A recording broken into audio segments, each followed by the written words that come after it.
معزز ناظرین، السلام علیکم ورحمۃ اللہ وبرکاتہ۔ نحمدہ ونصلی ونسلم علی رسولہ النبی الامین المکین الکریم الحنین الرؤوف الرحیم،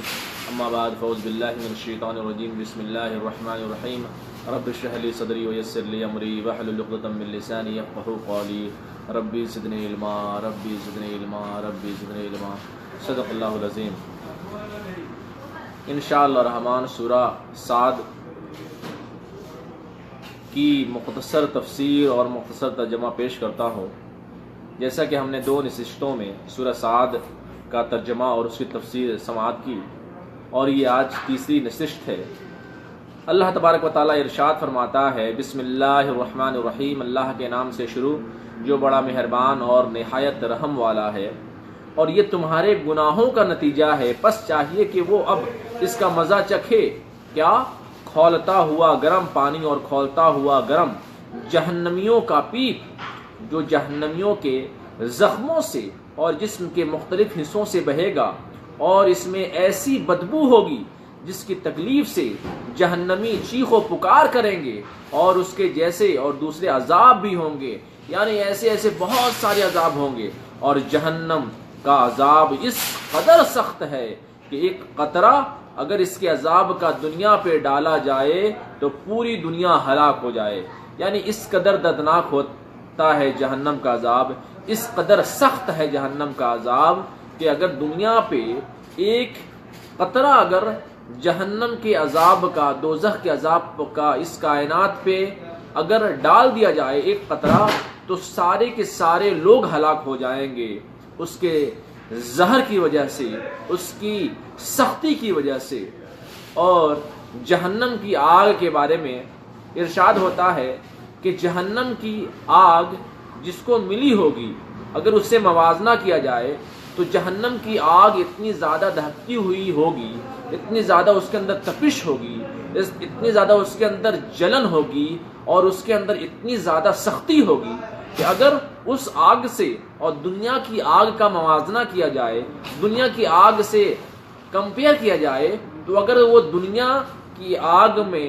جہنمی شخص اگر دنیا کی آگ میں اگر وہ آ جائے تو دنیا کی آگ میں وہ جلتا ہوا آرام فرما لے، یعنی دنیا کی آگ کچھ بھی نہیں ہے اس آگ کے سامنے، کیونکہ وہ آگ جو ہوگی جہنم کی آگ، یہاں پہ آپ آگ میں جلیں گے اور مر جائیں گے، یعنی ایک بار میں آپ کا خاتمہ ہو جائے گا۔ مگر جہنم و دوزخ کی جو آگ ہے، وہ آگ سے آپ صرف جلیں گے، چیخیں گے، پکاریں گے، چلائیں گے، مگر آپ کو موت نہیں آئے گی۔ یہی فرق ہے۔ پھر بے حیائی، آج کل دیکھ لیں کہ ہر چیز کے گناہوں کے وجوہات جو ہیں، اسباب ہیں، وہ بے حیائی ہے۔ آج دیکھ لیں بے حیائی، فیشن پرستی، آج کل جو ہے نا بے حیائی کو ماڈرنائزیشن کا نام دیا جا چکا ہے، روشن خیالی کا نام دیا جا چکا ہے نا، لبرٹی کا نام دیا جا چکا ہے، آزادی کا نام دیا جا چکا ہے، انڈیپینڈنٹ کا نام دیا جا چکا ہے۔ فیشن ہے، بے حیائی ہے نا۔ ہم جو ہے نقل اتارتے ہیں سلمان خان کی، نقل اتارتے ہیں شاہ رخ خان کی، نقل اتارتے ہیں عامر خان کی، اور ساؤتھ کے لوگ نقل اتارتے ہیں رجنی کانت کی، اور اس طرح سے دوسرے ایکٹرز کی ہم نقل اتارتے ہیں، لیکن بہت ہی کم لوگ ملیں گے اس کائنات میں جو نقل اتارتے ہوں محمد رسول اللہ صلی اللہ علیہ وسلم کی، جو نقل اتارتے ہوں کس کی؟ ابراہیم علیہ السلام کی قربانیوں کی نقل اتارتے ہوں، جو انبیاء کے طرز زندگی پر چلتے ہوں۔ نہیں، ہم نے تو سب کچھ ان جھوٹے، کمبخت، بدبخت، جاہل، کافر، مشرک اور بتوں کی پوجا کرنے والوں کو اور گمراہ لوگوں کو اپنا سب کچھ مان لیا ہے۔ آپ سوچیں کہ انسان کس طرف گھوم رہا ہے اور کس گمراہی میں مبتلا ہے۔ پھر اگلی آیت میں اللہ ارشاد فرماتا ہے، یہ وہ گروہ ہے جو تمہارے ساتھ تمہارے پیچھے جہنم میں دھنس رہا ہے، تو یہ کافر کہیں گے ان جہنم میں آنے والوں کے لیے کوئی خوش آمدید نہیں ہے، ہم نے انہیں جہنم میں نہیں ڈالا، یہ خود ہی جہنم میں جانے والے تھے، ہم نے انہیں گمراہ نہیں کیا، یہ خود ہی گمراہ ہوئے ہیں۔ اور پھر اگلی آیت میں جہنم میں آنے والے جو سردار اور دیگر لوگوں کے پیروکار ہوں گے جس کی وجہ سے وہ جہنم میں گئے ہوں گے، وہ کہیں گے ہم شریر نہیں بلکہ تم ہی شریر ہو، تم نے ہمیں گمراہ کیا، آج تمہارے لیے کوئی خوش آمدید نہیں ہے، بے شک تم ہمارے آگے ان گناہوں کو لے کر آتے تھے اور ہمارے ذہن کو تم خراب کیا کرتے تھے، اور تم نے ہمیں اللہ کی یاد سے ہمیں غافل کیا، تو بہت ہی برا ٹھکانہ جہنم ہے وہ لوگ کہ جنہوں نے لوگوں کی باتیں مانی جس کی وجہ سے وہ تباہ ہوئے، برباد ہوئے۔ آج دیکھ لیں آپ، ہمارے دوست احباب رشتہ دار، کوئی ہمیں نہیں کہتا کہ تم فجر کی نماز کے لیے بیدار ہو جاؤ، تم فجر کی نماز ادا کرو، تم اللہ کے ذکر میں مشغول ہو جاؤ، کوئی بھی انسان یہ مشورہ نہیں کرتا، بلکہ یہ آپ پہ تنقید کرے گا، طنز کرے گا، دیکھو یہ مولوی ہو چکا ہے، دیکھو یہ ملا ہو چکا ہے، دیکھو یہ مولانا ہو چکا ہے، دیکھو یہ دین کی باتیں کرتا ہے۔ یعنی آپ پہ لوگ طنز کریں گے، آپ پہ لوگ تنقید کریں گے، آپ پہ لوگ کیا بولیں گے؟ ملا ہو چکا ہے۔ کیا آپ کو ملا کہیں گے، آپ کو مولوی کہیں گے؟ یہ کیا ہے؟ تنقید ہے۔ آپ دنیا میں دیکھ لیں کہ کوئی مووی دیکھنے جا رہا ہے، سلمان خان کی مووی ریلیز ہوئی ہے، شاہ رخ خان کی مووی ریلیز ہوئی ہے، کیا مووی دیکھنے جا رہا ہے، لیکن آپ کو کبھی یہ نہیں بولے گا چلو فجر کی نماز پڑھنے کل چلتے ہیں، کل سے ہم فجر کی نماز شروع کرتے ہیں، کل سے ہم لوگ 5 وقت کی نماز باجماعت پڑھیں گے۔ کوئی آپ کو یہ نہیں کہے گا۔ آپ پوری کائنات گھن لیں،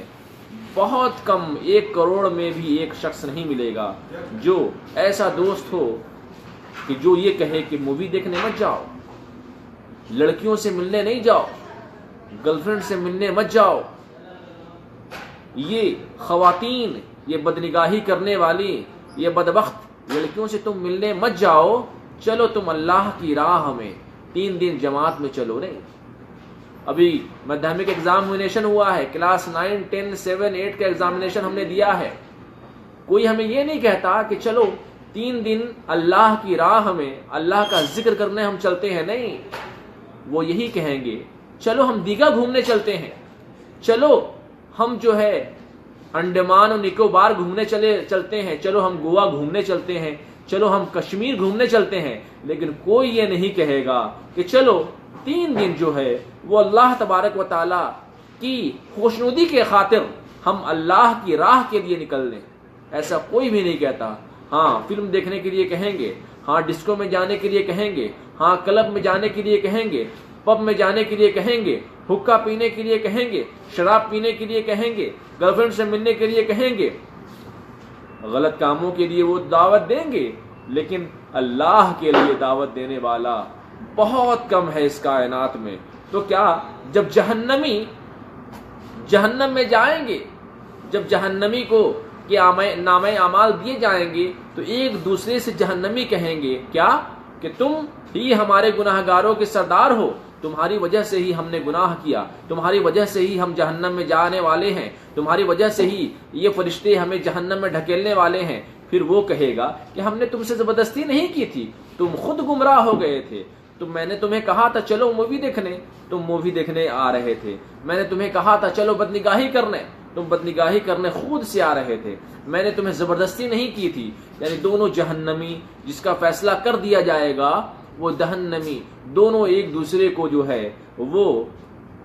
ملامت کریں گے اور ایک دوسرے پہ الزام لگائیں گے کہ تمہاری وجہ سے ہم جہنم میں جانے والے ہیں، تمہاری وجہ سے ہم جہنم میں آئے، تمہاری وجہ سے ہم نے دین کو چھوڑ دیا۔ تو وہ جہنمی کہے گا میری وجہ سے نہیں، تم اپنی وجہ سے آئے ہو۔ کیا؟ پھر اگلی آیت میں ہے اے ہمارے رب جس نے ہمیں گناہوں میں آگے کیا اور جن لوگوں نے ہمیں تباہ کیا غلط مشورے دے کر، اے پروردگار انہیں جہنم میں اور دوگنا عذاب دے۔ اور یہ گنہگار جہنم میں جا کر کہیں گے ہمیں کیا ہوا، ہم ان مردوں کو نہیں دیکھ رہے جنہیں ہم شریر گمان کرتے تھے۔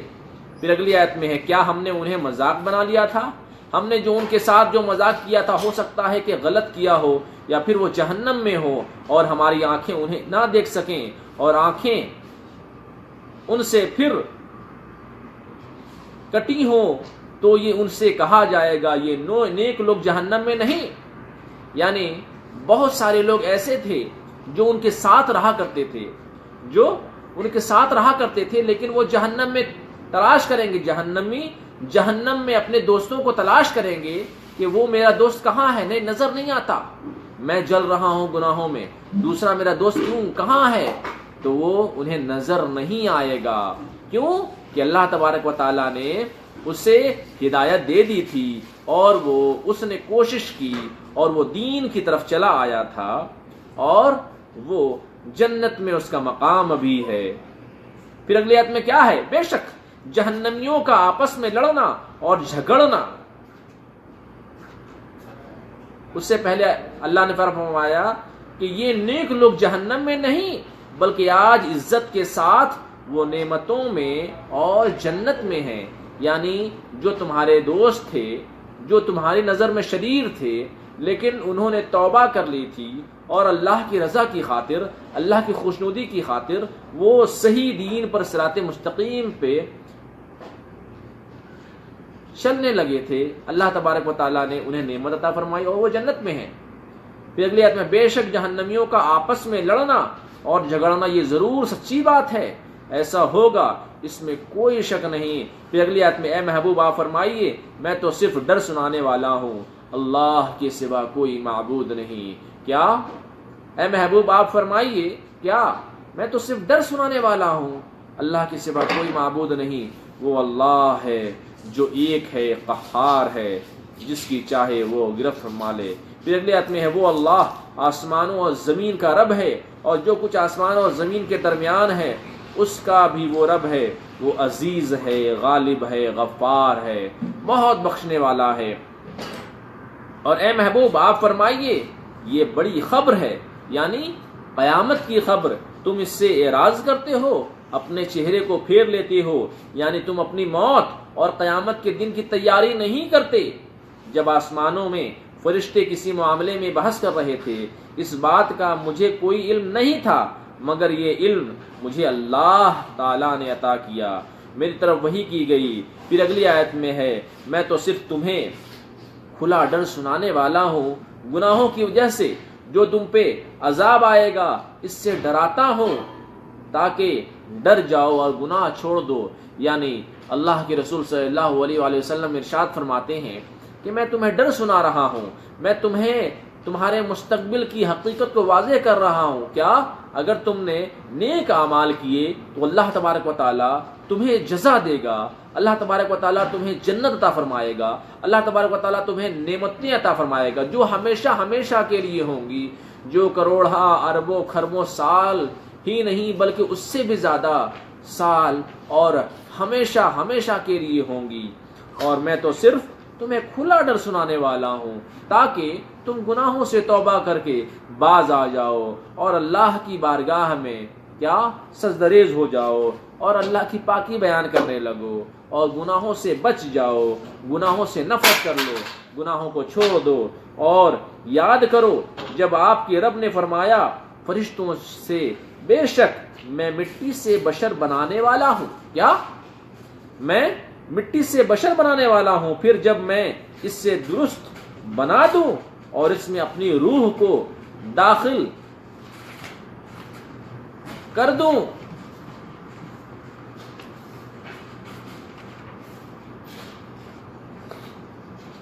یعنی اپنے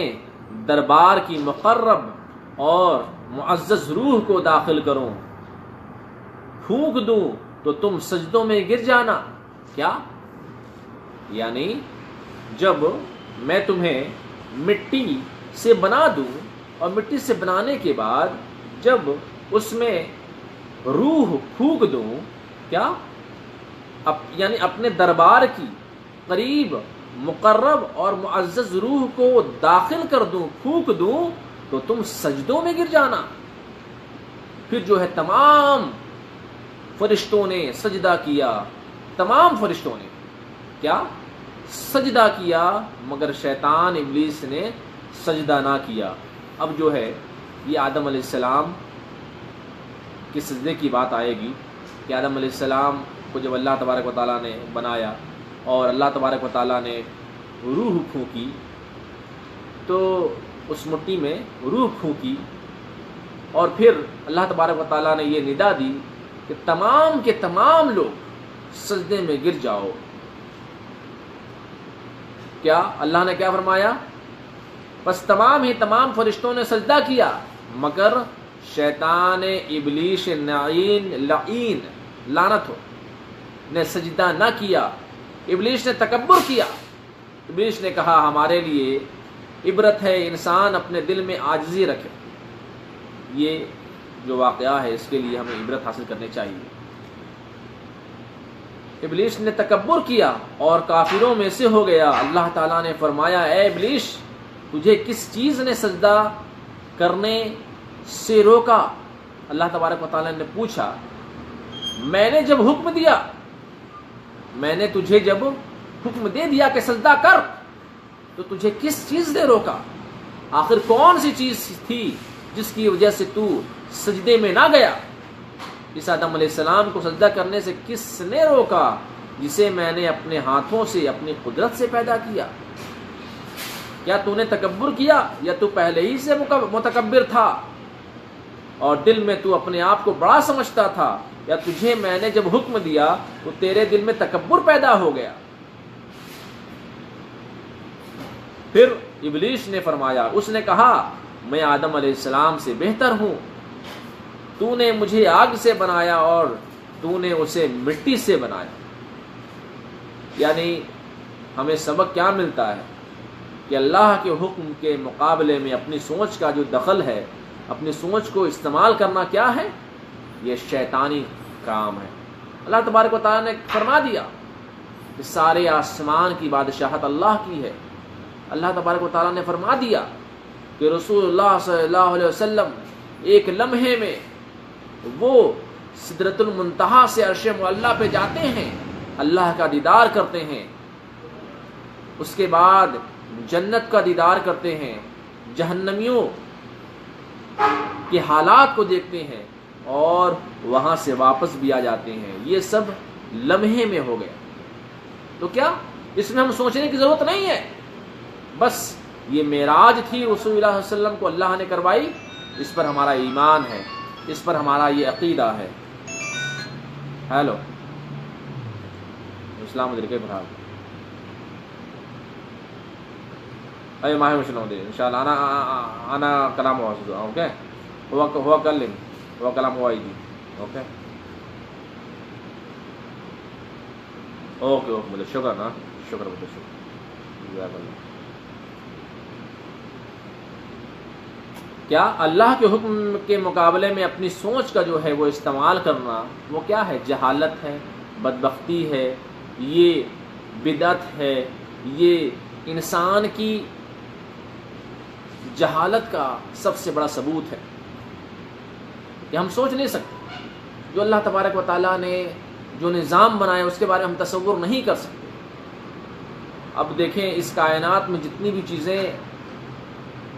مشاہدہ اور تجربہ کے ذریعہ وجود میں آئی وہ اللہ کی بنائی ہوئی کائنات کا صرف 4% ہے. صرف 4% کا جو ہے ہمیں پتہ چلا ہے اللہ کی مخلوق کا. یہ سائنسدانوں نے کہا ہے. یہ میرا تو یہ عقیدہ ہے کہ 1% بھی ہمیں اس کائنات کے بارے میں پتہ نہیں ہے. بہرحال اللہ تعالیٰ نے کیا فرمایا کہ فرمایا تو یہاں سے نکل جا، یعنی شیطان کو فرمایا تو یہاں سے نکل جا، پس بے شک تو مردود ہے اور بے شک تجھ پر میری لعنت قیامت کے دن تک ہے، تو ہمیشہ میری رحمت سے محروم رہے گا. کہنے لگا اے پروردگار میں نے ہزاروں سال تیری عبادتیں کی. کیا میں نے ہزاروں سال؟ شیطان کہنے لگا اے باری تعالیٰ، اے مالک و مولا، اے رب العالمین، میں نے تیری عبادت ہزاروں سال کی اور زمین کا اور آسمان کا کوئی چپا یا کوئی حصہ ایسا نہیں، کوئی ٹکڑا ایسا نہیں جہاں پر ہم نے سجدہ نہ کیا ہو. ایک روایت کے مطابق آتا ہے کہ شیطان نے 80,000 سال اللہ کی عبادت کی. کتنی سال؟ 1-2 ہزار سال نہیں، 80,000 سال تک اللہ کی عبادت کی، مگر ساری عبادتیں نبی کی توہین کرنے کی وجہ سے برباد ہو گئیں. ابلیس اللہ کو تو مانتا تھا، آج بھی مانتا ہے، مگر اس نے ایک نبی کی توہین کی اور اللہ تبارک و تعالیٰ نے اسے ہمیشہ ہمیشہ کے لیے مردود قرار دیا گیا. ابلیس اللہ کی توحید کا قائل تھا. ابلیس سے جو خطا ہوئی، جو غلطی ہوئی، وہ یہ کہ اس نے نبی صلی اللہ علیہ وسلم کے مقام و مرتبے کو تسلیم کرنے سے اس نے انکار کر دیا اور کہنے لگا ہے پروردگار میں نے ہزاروں سال تیری عبادت کی، تو مجھے دنیا کے اندر اس کا صلہ دے، چونکہ آخرت میں مجھے کوئی صلہ ملنے والا ہے نہیں، تو مجھے دنیا میں کچھ اس کا جزا دے کہ میں نے آسمان اور زمین کا چپا چپا تیری عبادت اور سجدے میں گزارا ہے، 80,000 سال تک عبادت کی ہے ایک روایت کے مطابق، تو اس کا ہمیں بدلہ دے. قال ربی، وہ کہنے لگا اے پروردگار تم مجھے مہلت دے دے اس قیامت کے دن تک، جس دن لوگ اٹھائے جائیں گے، جب پہلی سور پھونکی جائے گی، لوگ قیامت کے میدان میں جمع ہوں گے، اس وقت تک مجھے مہلت دے دے. ابلیس جو ہے وہ موت سے اتنا ڈرتا تھا کہ اس نے زندگی مانگی، جس سے پھر موت نہیں ہے، یہ موت کے جھٹکوں سے بچنا چاہتا تھا، چونکہ جانتا تھا کہ موت کی بڑی سختی ہے گنہگاروں پر. یعنی اللہ تبارک و تعالیٰ نے چونکہ اسے مردود قرار دیا تھا تو اسے یہ خوف تھا کہ اسے موت آ جائے گی، اسی لیے اس نے کہا کہ مجھے پہلی سور پھونکنے تک یعنی قیامت کے دن تک مجھے بس زندہ رکھ. اور پھر اگلی آیت میں ہے اللہ نے فرمایا بے شک تجھے مہلت دی گئی وقت معلوم تک، یعنی دوسری سور تک نہیں بلکہ پہلی سور تک، یعنی سور جو پھونکی جائے گی، جب قیامت آئے گی اور پہلی سور پھونکی جائے گی تو بھی ہلاک ہو جائے گا، تو بھی ہلاک ہو جائے گا. اس بے ادب نے کہا تیری عزت کی قسم. کس نے؟ شیطان نے کہا تیری عزت کی قسم ضرور بضرور میں تمام لوگوں کو گمراہ کر دوں گا، انہیں بہکاؤں گا، انہیں غلط مشورے دوں گا. پھر اگلی آیت میں مگر اے پروردگار تیرے جو پسندیدہ بندے ہوں گے، نیک بندے ہوں گے، ان پر میرا کوئی زور نہیں چلے گا. سوچیں، یہ شیطان کو بھی پتا تھا کہ جو لوگ نیک بندے ہوں گے، جو لوگ سچے دین کی طرف مائل ہونے والے ہوں گے، جو اللہ رب العزت سے محبت کرنے والے ہوں گے، وہ میری بات کو بھی نہیں مانیں گے. اور پھر اگلی آیت میں اللہ تعالیٰ نے فرمایا سچی بات اور بہت ہی سچی بات جو میں کہہ رہا ہوں، مجھے کسی کی پرواہ نہیں، میں کسی کا محتاج نہیں، میں ضرور بضرور جہنم کو تجھ سے بھر دوں گا، تجھے بھی جہنم میں داخل کروں گا اور ان لوگوں کو بھی جہنم میں داخل کروں گا، ان تمام لوگوں کو جو تیری پیروی کریں گے، تیرا کہنا مانیں گے.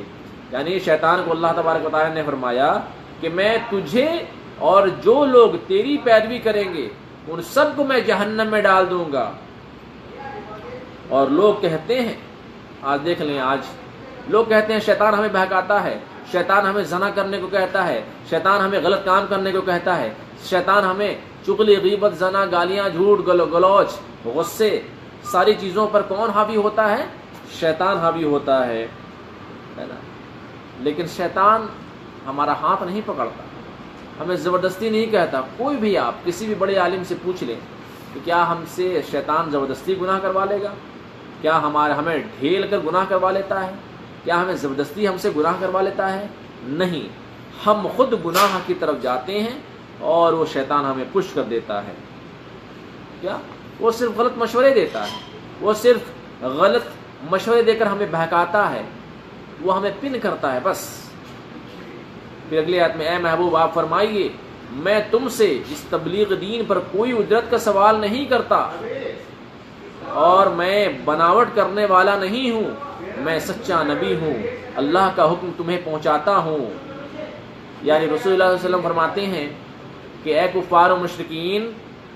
میں تم سے اجرت نہیں مانگتا، یعنی میں تمہیں ہر وقت صبح شام میں تمہیں تبلیغ کرتا ہوں، میں تمہاری بارگاہ میں گڑگڑاتا ہوں اور کہتا ہوں آؤ اللہ کی طرف آؤ، آؤ دین کی طرف آؤ، اور اسلام کی طرف آؤ، اور ایمان کی طرف آؤ، اور مومن بنو اور مسلم بنو، آؤ قرآن کو سمجھو اور قرآن کو پڑھو، اللہ کے دین کی طرف آؤ، اللہ کے صحیح دین کو اپنا لو، جنت میں داخل ہو جاؤ، جہنم سے بچ جاؤ، بتوں کی پوجا مت کرو، غیر اللہ کو مت پوجو، بتوں کو مت پوجو، شرک مت کرو، کفر مت کرو، مجھے تم سے کوئی اجرت نہیں چاہیے، مجھے تم سے کوئی پیسہ نہیں چاہیے، مجھے تم سے کوئی مال نہیں چاہیے، میں تو یہی کہتا ہوں کہ تم بس اللہ کی طرف آ جاؤ، اللہ کو پالو، اللہ کی خوشنودی بیان کر لو، کیا ایک صحیح دین کی طرف آ جاؤ جہاں تمہیں جنت ملنے والی ہے۔ اگر تم اسی طرح بتوں کو پوجتے رہے، اگر تم اسی طرح شرک و مشرک بنے رہے اور کفر و کافر کی طرح زندگی گزارتے رہے تو کیا پھر تمہارا ٹھکانہ جہنم ہے، اور جہنم میں تمہیں ویل میں داخل ہونا پڑے گا، اور وہ جہنم وہ ایسا ٹھکانہ ہے، ویل ایک ایسی جہنم کی جگہ ہے جہاں پہ جہنم بھی کانپتی ہے، جہاں سے جہنم بھی پناہ مانگتی ہے۔ اور یہ تو صرف تمام جہاں والوں کے لیے نصیحت ہے، یہ قرآن جہاں والوں کے لیے کیا ہے؟ نصیحت ہے۔ یہ قرآن دل کی دنیا بدل دیتا ہے۔ اگر کوئی قرآن پڑھتا ہے تو کیا اس کے دل میں نور پیدا ہو جاتا ہے، اس کے دل میں اللہ کا خوف پیدا ہو جاتا ہے، اس کے دل میں اللہ کے رسول کی محبت پیدا ہو جاتی ہے، اس کے دل میں اللہ اور رسول کی محبت پیدا ہو جاتی ہے، اس کے دل میں نماز کی، روزے کی، اللہ کے دین کی محبت پیدا ہو جاتی ہے۔ اور قرآن کا نور ایسا نور ہے کہ جتنا بھی بڑا گنہگار ہو جب وہ قرآن کو پڑھتا ہے تو اس کا دل سکون پا لیتا ہے، اور اس کے پاس بہت پیسے کی فراوانی ہوتی ہے، بہت پیسے کی بطاط ہوتی ہے، مگر سکون جب اسے ملتا ہے تو وہ قرآن کے ذکر سے اور وہ قرآن سے ہی حاصل ہوتا ہے۔ اور ضرور بضرور تم سب جان لو گے اس کی خبر کو کچھ وقفے کے بعد، یعنی جو قرآن میں بیان کیا گیا ہے کہ گناہوں پر یہ سزائیں ہیں اور عنقریب یہ سزائیں آئیں گی، اور تم یہ جان لو گے کہ تمہیں جو کہا گیا وہ سچ ہو گیا، وہ سچ کہا گیا۔ تو ہم نے دیکھا کہ سورہ صاد میں کئی انبیاؤں کا ذکر ہے، اور اس سے عبرت حاصل کرنے کے لیے ہمیں تلقین کی گئی ہے کہ ابراہیم علیہ السلام، اسماعیل علیہ السلام، اسحاق علیہ السلام، یعقوب علیہ السلام، داؤد علیہ السلام، ایوب علیہ السلام، لوط علیہ السلام، نوح علیہ السلام، قوم سمود، قوم عاد، قوم لوط، قوم نوح، ان تمام قوموں کے بارے میں اللہ تبارک و تعالیٰ نے اس سورہ صاد میں ہمیں یہ تلقین دی ہے۔ اور پھر جو ہے اللہ تبارک و تعالیٰ نے ہمیں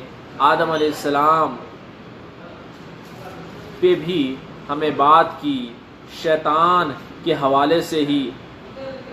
اس صورت میں بھی اللہ تبارک و تعالیٰ نے ہمیں عبرت دی کہ شیطان نے ساری زندگی عبادتیں کی، ساری زندگی اللہ کی بارگاہ میں سجدہ ریز ہوا، 80,000 سال تک، کتنے 80,000 ایئرس تک وہ اللہ کی عبادت کرتا رہا، سجدوں کے ذریعہ آسمان کو بھر دیا، سجدوں کے ذریعہ زمین کو بھر دیا، مگر صرف اللہ کی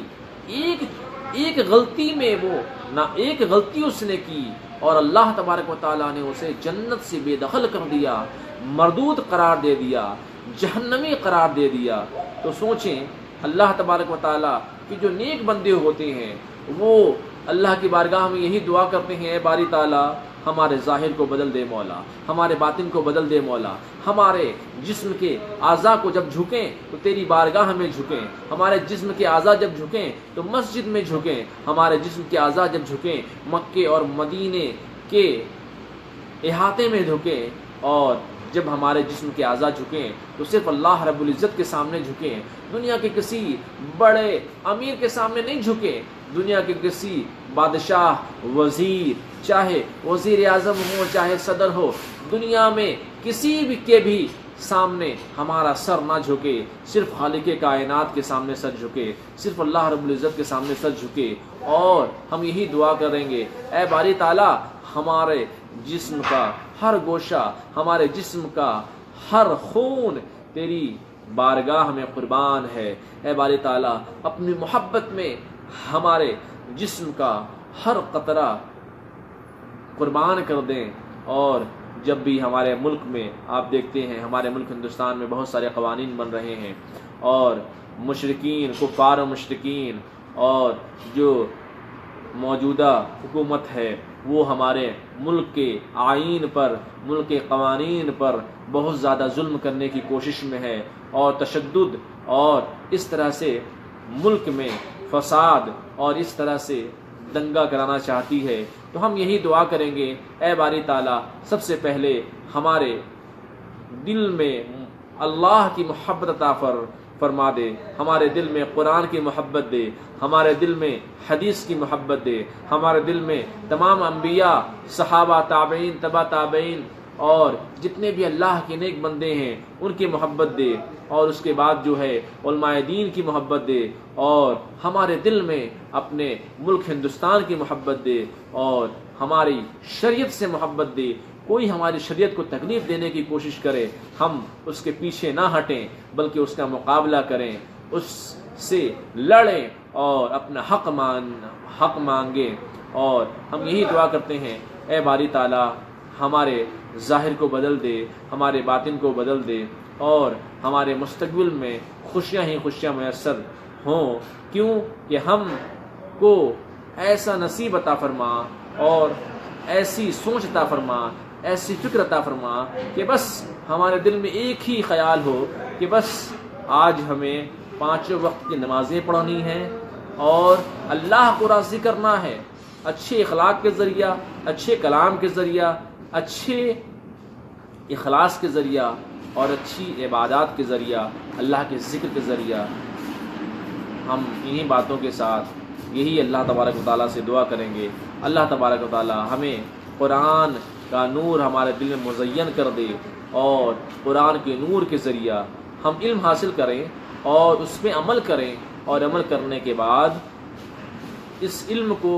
دوسروں تک پہنچائیں، تبلیغ کریں اور تبلیغ دین حاصل کریں۔ وآخر دعوانا ان الحمد للہ رب العالمین۔ ہمیں اللہ تبارک و تعالیٰ کہنے اور سننے سے زیادہ عمل کرنے کی توفیق عطا فرمائے۔ السلام علیکم۔